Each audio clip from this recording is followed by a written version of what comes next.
Hi everyone, welcome to the PrepZone Podcast. I'm your host, Estevao, Divino, and I'm delighted to have here with me today Coach Jon Fay from the Girls Ice Hockey Team. Coach, how are you? Great, doing great, thanks. Thanks so much for joining us. Sure. I'm so excited to learn a lot more about this co-op team. So let's get started with that. Can you explain a little bit what the Girls Ice Hockey Team is and how it works with 3 schools being in that team? Well, I think the program was started, I've been with the program for 10 years, and it started before I was there. But from the time that I arrived, it was a co-op with Stamford. Westport, Staples got involved with Stamford, who had the ice, who was looking for more players, and the co-op was formed. They have the rink, which is a phenomenal asset to bring. The AD there, Chris Passamano, has been super supportive of the team. I coach with another head coach over there in Stamford. Everybody is on the same page, from the athletic directors right down to the coaches. And as I think we may have talked about, it spreads into the team, and everyone is kind of one unit together. And I see that it happens on the boys as well, right? I mean, the boys side, they do have some co-op teams. Mm-hmm.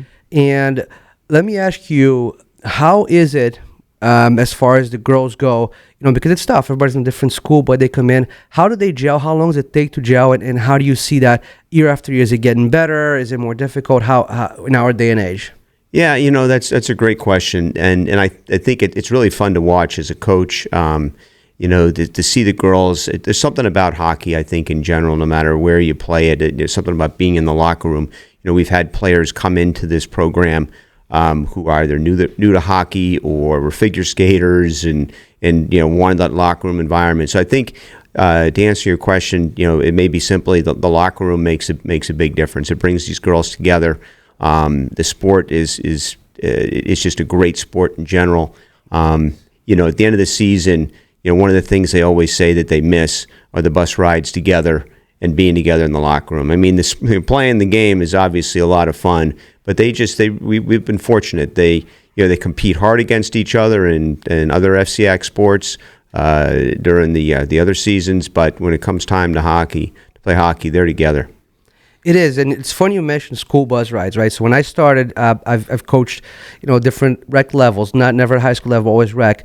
But I always found that the difference really wasn't a lot about the game, but it was about the time that if you'd go somewhere, you'd travel, you'd spend time with your friends. And that's what seems to be the difference. Like you talked about the locker room, right? And it's interesting you talk about different schools coming together. I mean, that's phenomenal. Yeah. And how long has the program been around? I know you said you've been with it 10 years, but have you been with it all 10 years? Well, I think it was started before my time, before I arrived. I believe it was a standalone for a little while. They may have actually co-opted with another school, but hockey, for the most part, has been a real sport. I would say, for probably the last 10 years with Staples.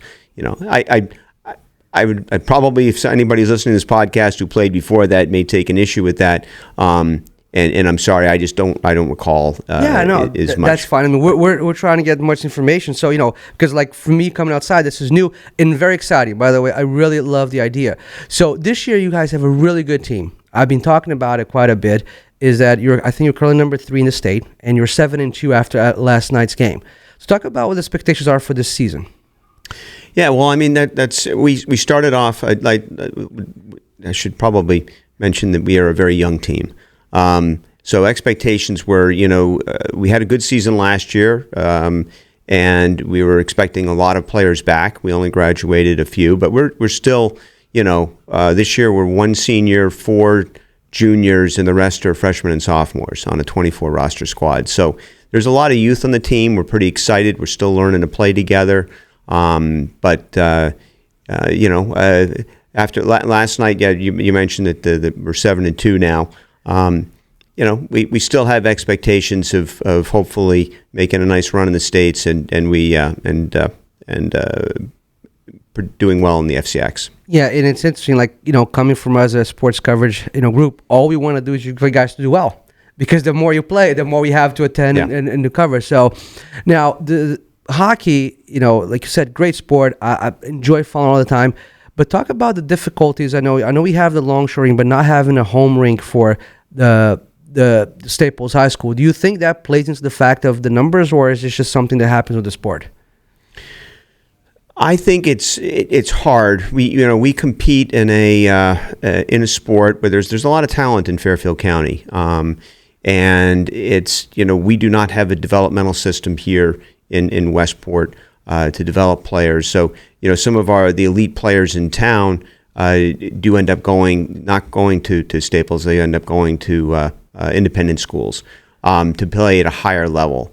And we lose players on that. I think that our feeder system and our whole program would probably be stronger if we could have an active youth hockey program in the town. I think hopefully there's going to be more interest as this team does well. That's what we're hoping to raise the. Right, because I always thought that the longshore rink is an absolutely phenomenal scene. Right, the backdrop is amazing. You're outdoors. I know that as far as the NHL goes, my favorite time of the year is when they do the outdoor games, right? At the beginning of the year, it's awesome.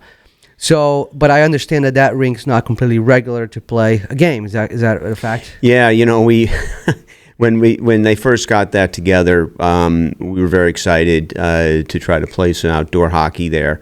We actually scheduled a couple games, some winter classics, both the boys and the girls, and what we found, or what happened, was besides the fact that it was not, I don't think it was, we'll put it this way, the biggest issue we have is holding lines. Being an outdoor rink and in the setup that we have there, we cannot get lines to stay down.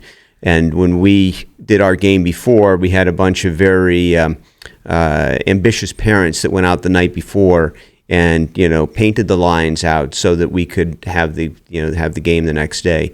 So I think we've only probably played one or two official games there in the whole time that I've been part of the program. Are there any games scheduled for there this year? No, because of the issue with the lines, we cannot get the lines down, and it's too much of an expense. At the end of the day. So yeah, I understand. It's like if there was one, I'm sure we would try to get. Yeah. So I want to go back and touch on something you said. You talk about the feeder system, right? Is hockey for college? Is it a sport that's a lot of the recruiting is done outside of the high school? Is that why you think that's happening like that? I think that what it is that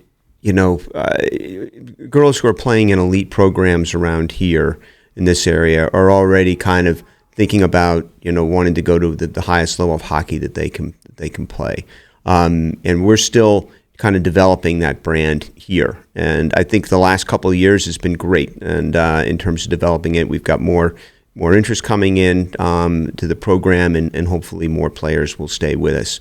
But that's been kind of an issue, and it's not something that is just happening here. It happens throughout the FCAC. Yeah, I think I've been seeing that as we cover more hockey. First of all, it's such an exciting sport. And you also mentioned some players that switch from figure skating into hockey. Yeah. How is it, coach, someone who does such an individual sport to come in and play in a team sport?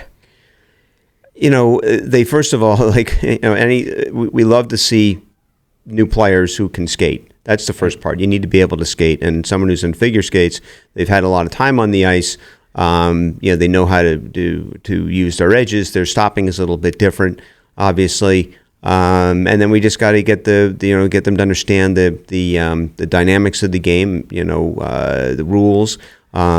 Get the stick work and their hands together. It's not something that happens overnight. But it has. We've seen players come in their freshman year who are new, who are in previous seasons able to play. Playing the games, later on, a couple of years down the road. Yeah, it's fascinating, right? Because if you think of figure skating, so big in the Olympics, and now they're kind of switching to hockey, and that's amazing. Now, I want to go back and touch on something. Go back again about you said you're a very young team, and a very young team that is off to a very hot start. When that happens, do the expectations now become? We're going to make some noise in the FCAC. We're going to do well at states, or do you still look at it as a developmental year? Oh, 100% developmental. It's not that it's developmental year. We look at every game as a step, is hopefully a step forward to getting better. We obviously, I don't think any coach or team wants to be playing their best at the beginning of the season. They want to be playing their best at the end. So we look at each game as a chance to just sort of go out and measure ourselves and see where we are and keep trying to improve. So we set goals. Of course, we want to, want to make the FCX, want to win the FCX, we want to make the States. Of course, we would like to do very well in the States. But we take it one game at a time, and as I said, just try to learn from each outing and get better. And who are the strongest programs in girls hockey in Fairfield County or FCX states that you look at as your measuring stick as the games go along this year? 100% Darien and New Canaan. They just played. They were both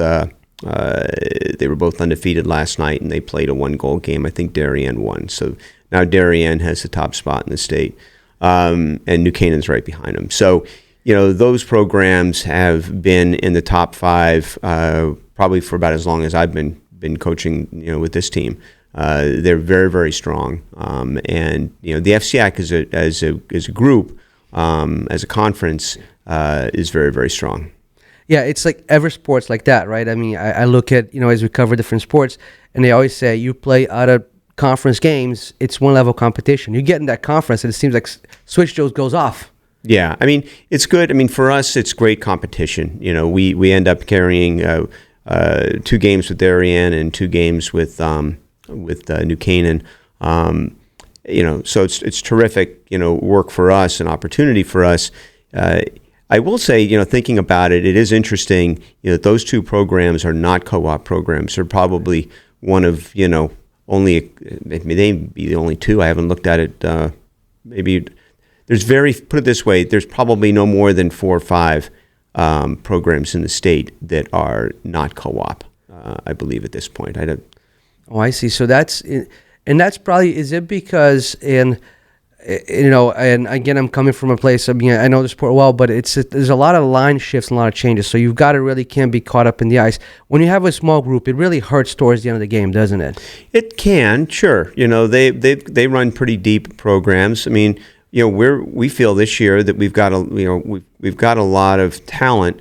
We're still young, but we're very excited for the next couple of years for sure. Yeah, I mean, and this is obviously you saying how young the team is and doing so well. It's really looking good.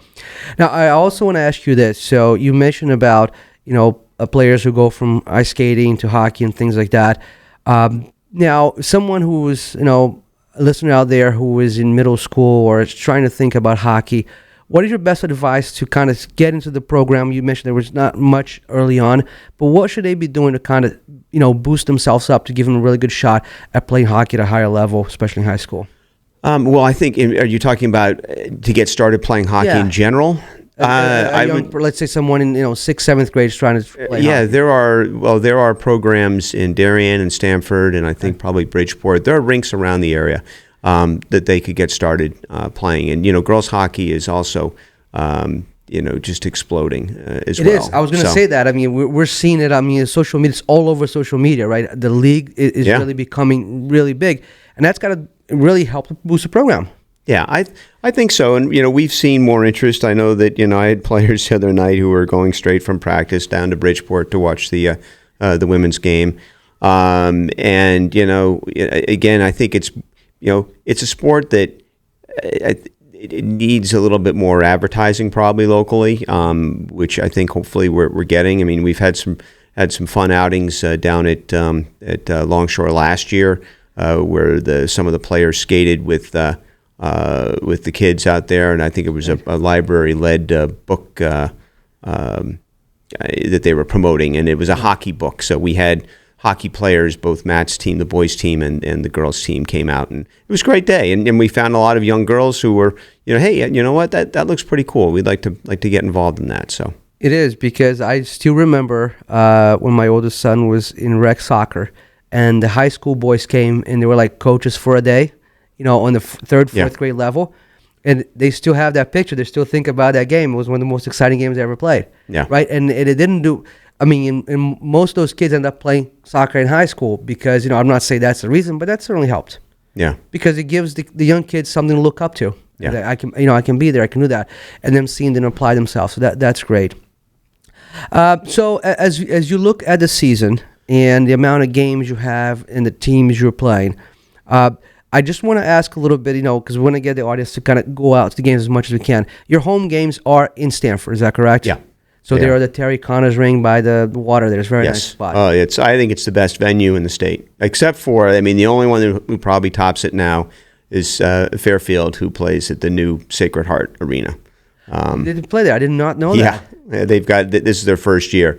But besides that, the best venue, ice and viewing and everything, I think, is honestly our home ice at Terry Connors. It is. I've been there, and everything is just so close to the ice, and the stands are up, so you really get anywhere you sit in the arena, you get a really nice view. Yeah, and it's a very nice venue. So, Coach, I just want to thank you so much for being here. It was such a pleasure having you.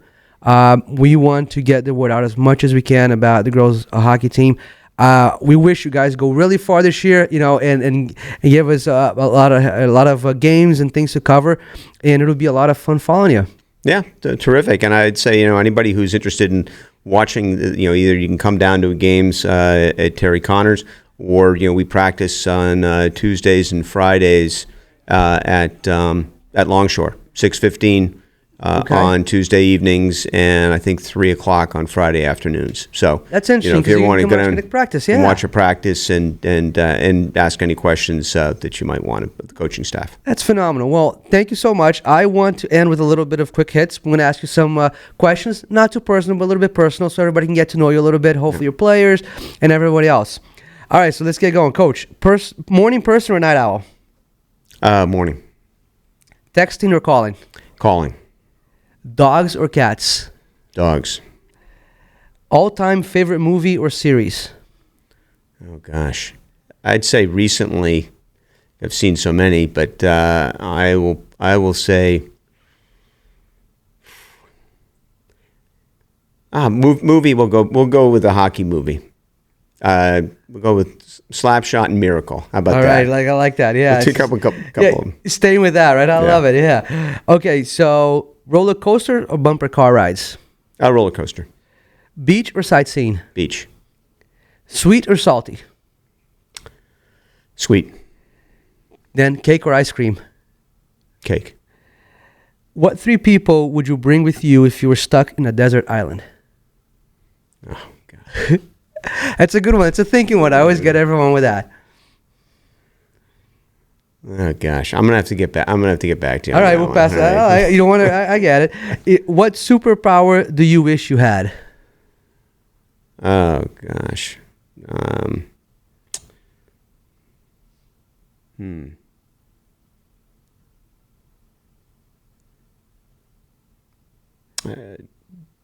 Maybe getting another day. So that would be back in time. I like that. Time travel, yeah. That sounds more like a regret, though, so I get that. No, I always think, like, if you think about, if you and the next question going to feed into that, but it's like, think about, going back in time and maybe doing things a little different. It's not a regret. Maybe do things better, right? Yeah. And you look at that way. I would say, and if maybe we can, my connection. That's the thing I strive for is, connection, with the players or with people in general. I think it's really important. Awesome. Okay, what is your spiciest opinion that everyone disagrees with? Spiciest opinion that everyone disagrees with? Like, for me, for example, it's the Jordan-LeBron debate in basketball, right? I'm a Jordan guy, and a lot of people disagree with that. So it can be a sports or it can be anything like that. What conversation you have with your friends when you're sitting there and you say something, they go, you're out of your mind?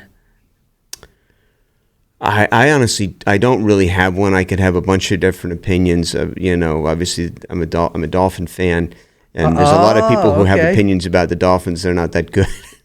But it's a lot going on. I'm also a Ranger fan, and that's been a struggle as well. So, well, it's like, you think about the Dolphins. It's funny I remember being in high school, and I had one friend who was a Dolphin fan, and Marino age, right? I mean, when Marino was playing, and he sat right next to a Jet fan, and they would go at it day and day, and the conversations would get crazy. But I always thought it was interesting because the Dolphin fans are very loyal fans. Very loyal fans. Yeah. A very loyal fan base. You know, and it's, listen, you go with it. I love it. Yeah. Okay, so we'll go back to the question talking about going back in time. If you could go back and relive one day in your life, which day would that be? You can relive it as experience it, or you can go back and watch it. Well, right now, I'd like to. I would. I can't impact it though. You could. Let's just say you could impact it. Let's just say go back and do it over. Given that it's so fresh in my mind, I'd like to go back to this time yesterday, and you know, before we took the ice against Hamden last night. So you know, but. Listen, I know that when this is gonna air on Monday, so it's gonna be past. You're playing tonight, but the Hamden game, again, I watched it, and I thought you guys had a really, really good game. Just unfortunate, a lot of things that didn't go your way that year. Yeah, we didn't have the puck luck, but you know, there are certain adjustments. You know, as I said to the team, you know, this is a learning experience, and we just, you know, we'll work on, you know, fixing a few things and getting better. Absolutely, Coach. The future is bright.